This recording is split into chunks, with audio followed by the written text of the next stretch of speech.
जय हिंद, जय महाराष्ट्र।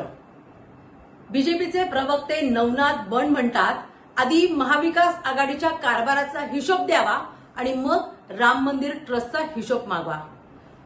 अहो, प्रवक्ते आहात का डोक्यावर पडले आहात? नवनाथ बन, तुमच्या या वाक्यावरती हसू सुद्धा आले आणि दया सुद्धा आली।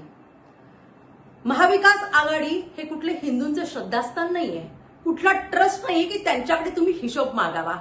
मात्र राम मंदिर ट्रस्ट हे सबंध हिंदू धर्मांच्या लोकांचे श्रद्धास्थान आहे, आस्थेचा विषय आहे। प्रत्येक लोकांनी, नागरिकांनी एक एक रुपया गोळा करून राम मंदिराच्या उभारणीसाठी दानपेटीत दान टाकले आणि तुम्ही म्हणताय की महाविकास आघाडीने आधी हिशोब द्यावा। अहो, जरा तरी सारासार विचार करून बोला। हे राम मंदिर बांधण्यासाठी भूमिपूजन कोणी केले? नरेंद्र मोदींनी।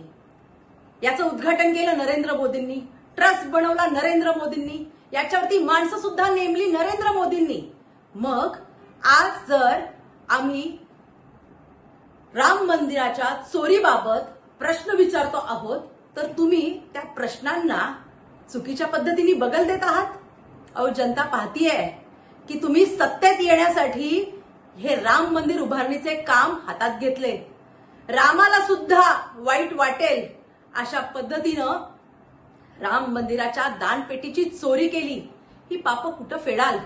जरा तरी लाज वाटू देत की तुम्ही हिंदू धर्माच्या लोकांच्या विचारांशी खेळ केलेला आहात आणि राम सुद्धा तुम्हाला यातून माफ करणार नाही। नवनाथ बन, तुम्हाला जर उत्तर देता येत नसेल ना, तर तुमचं तोंड बंद ठेवा। मात्र हिंदू धर्मांच्या विचारांशी, त्यांच्या आस्थेशी खेळ करू नका। हा खेळ तुम्हाला महागात पडणार आणि ही जनता त्यांनी दिलेल्या एक एक रुपयाचा हिशोब तुमच्याकडे मागणार, हे तुम्ही लक्षात ठेवा। धन्यवाद।